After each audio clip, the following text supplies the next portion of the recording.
first of all, where'd you go to college? I went to college at UC Davis, just north of Sacramento. We were a Division II program at the time. Okay. They've now transitioned to D1. But yeah, I was a Aggie at UC Davis. Did you play on the team there? Did you hoop? Yeah. I played. I was on the team for 2 seasons, my first 2 years. Okay, cool. All right, so then you graduated. What degree did you go with? I got a degree in sociology with an emphasis in organizational studies. Okay, nice. All right, so then you graduate. What do you do that first year out of college? Did you GA or what'd you do? Yeah, so the first year out of college, I actually stayed on campus at Davis, and this is crazy, man.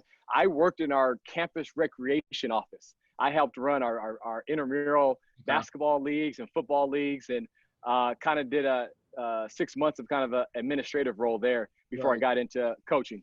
So I'm sure that helped you with, a background in operations, right? Oh, no question.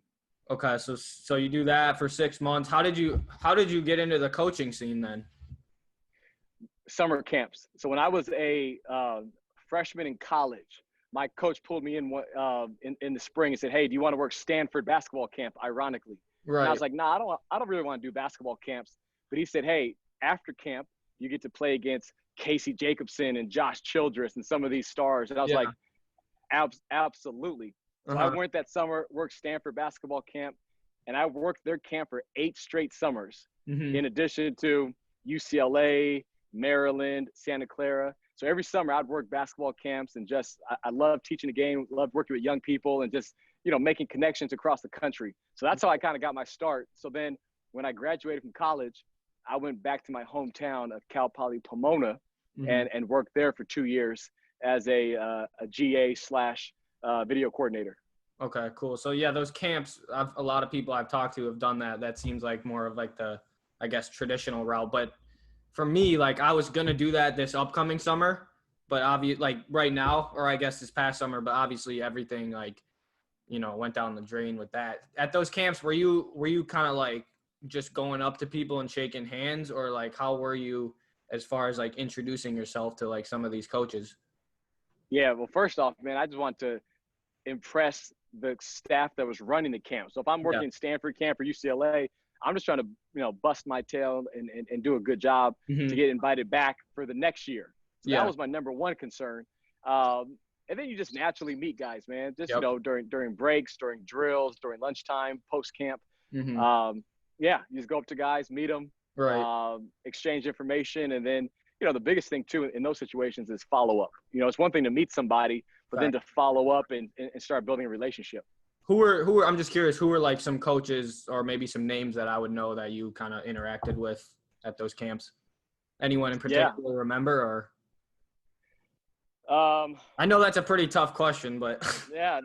No, that's, I'll tell you this, it was really interesting because when these camps first started back in the early 2000s, D1 coaches could go work other D1 schools camps. Oh, okay. So you would get a lot of coaches from the high academic schools on the East Coast would come out and work the Stanford basketball camps. And are they recruiting at those? Yeah. Okay. Yeah. So they were able to recruit, but also build connections, with those coaches. So we rubbed shoulders with a ton of coaches, guys who are still in the business. But again, at the time, I was 19, 20 years old. So I was, just trying to keep my head down and do a good job. Yeah, no doubt. Okay. So you get to the D2 level. What was your first role again, or title?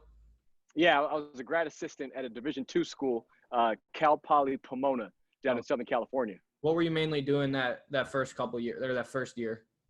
So at the D2 level, they have 2 full-time assistants, sometimes less than that. Yeah, I played D2 last year, so I know about D2, but sorry, anyways. So my coach was like, "Hey, I don't have a budget for you to recruit, but you can recruit as much as you want. Just understand, I'm not putting you on an airplane and flying you all over the country." Right. So I got a chance early on to actually do some recruiting locally, in Las Vegas, Los Angeles.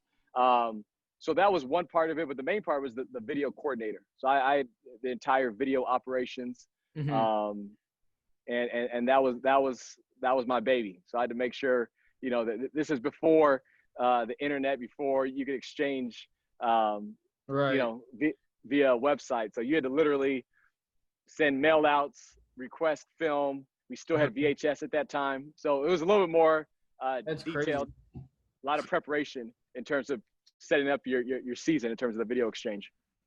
Okay, cool. Yeah, no, that's a cool story because yeah, the internet has helped out a lot with that role, I bet. No question. Okay, so then I see you worked at Santa Clara, right? Yeah. So after 2 years at Pomona, I got the video job at Santa Clara, and I held that for a year. And then I was the director of operations for 3 years after that. What was the first difference you saw in the difference between the D2 level and the D1 level? As Well, far as number like one is, as far as like go a ahead. day-to-day, as far as like a day-to-day basis for you. You got a lot more bodies, a lot more staff members at Yeah. the D1 level. Right. You know, at D2, there was 4 of us, and we all wore multiple hats. And you had to do multiple things. You had to dabble in academics. You had to dabble in player relations and operations and video. More specialized positions at the D1 level. So I was the video coordinator, and that was my job. You know, if I had time to do some recruiting on the side, great. But video was the role. Mm-hmm. So yeah, a lot more bodies, a lot more specialized positions. So that was the biggest difference. Is that something you liked? Like being at a D2, did you like being able to, do everything basically? I think I'm fortunate to have been able to be a video coordinator at both levels to really understand and really have and see, how it all works. It was almost a luxury getting to the Division I level because it was like, oh my gosh, I only need to really focus on one thing and do it well. Yeah. So I think there's great value I think in both. What are some games in the that when you were on the staff at Santa Clara, what are some games that you remember that were just like really fun to be a part of or great atmospheres? The West Coast Conference, there's unbelievable rivalries. I mean, rivalries that go back decades. You're talking about Santa Clara versus St. Mary's. That's special. Santa Clara versus San Francisco. War Memorial Coliseum, where Bill Russell played at USF. Anytime Santa Clara went there, I mean, it was an absolute battle. I can't honestly say that Santa Clara Gonzaga was a rivalry because it was pretty one-sided. Yeah. In my 8 years at Santa Clara, we only beat them once. Now we played some close ones, right? But we only beat them once. But I tell you what, the Kennel up in Spokane is as special of a place as anywhere in the country.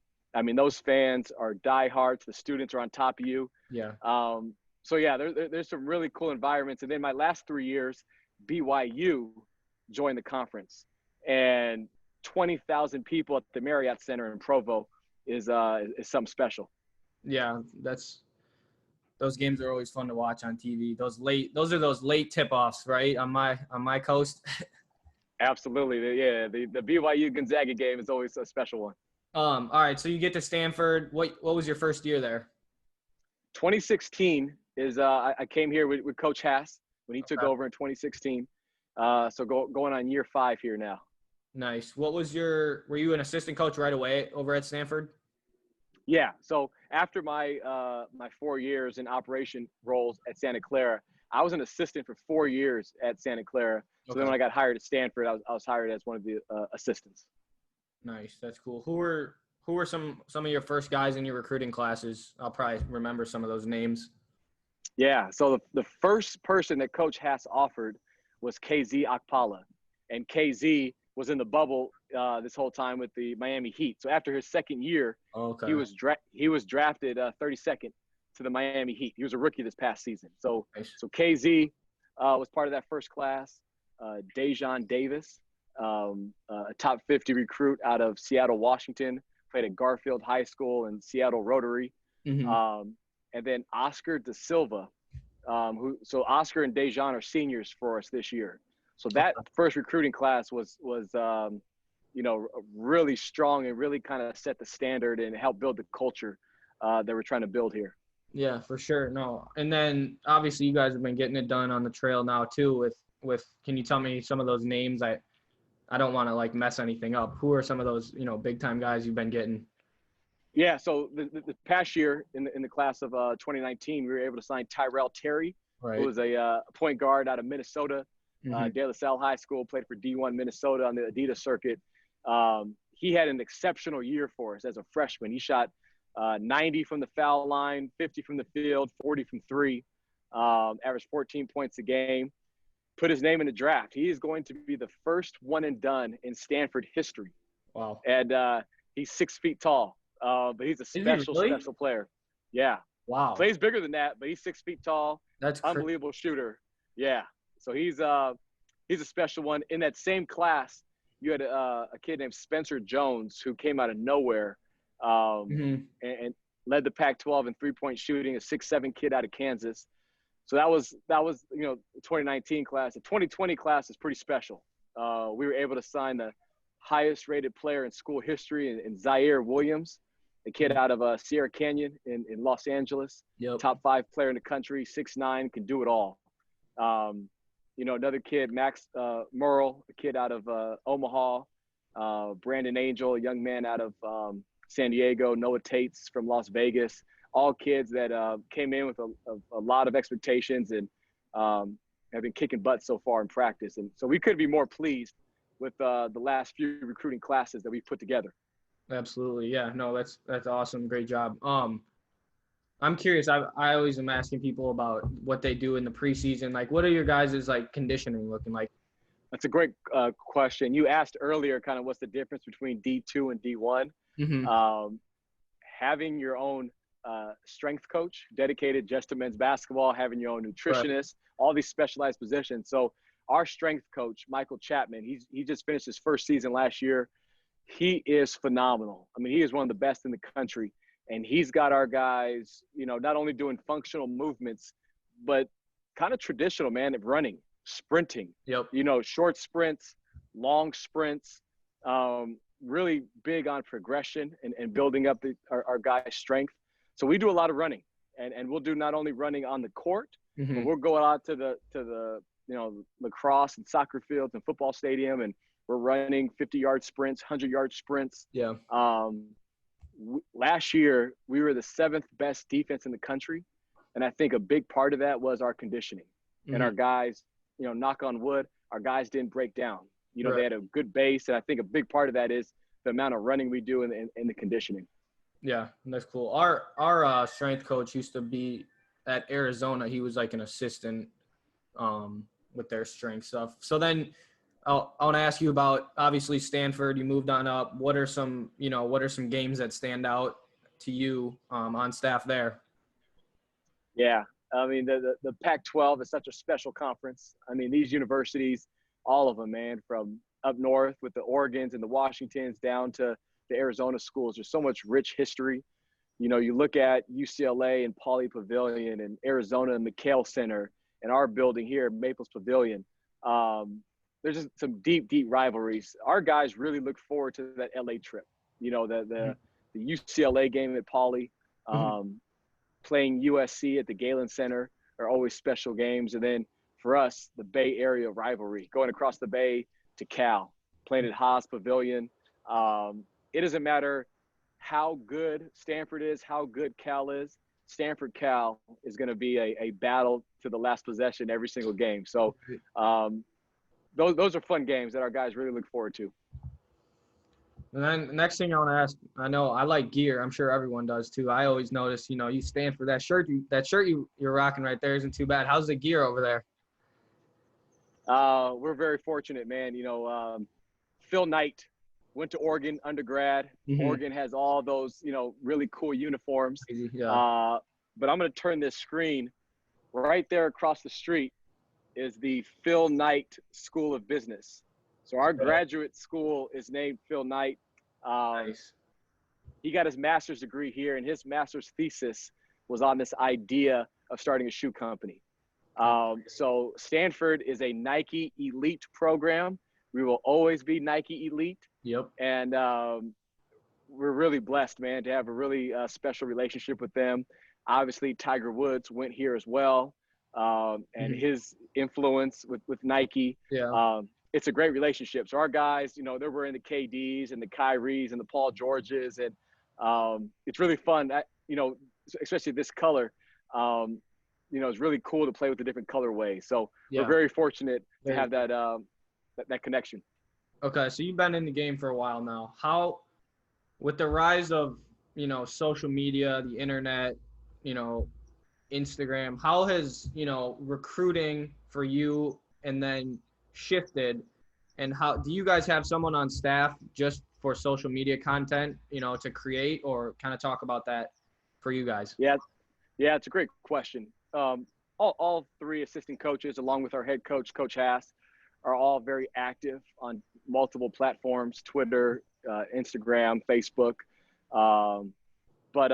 Yeah, we have a sports information director. We also have three guys internally that are great with graphics Yeah. and really trying to tell our story. Really, our program, the foundation of our program is invested, tough, and selfless, ITS.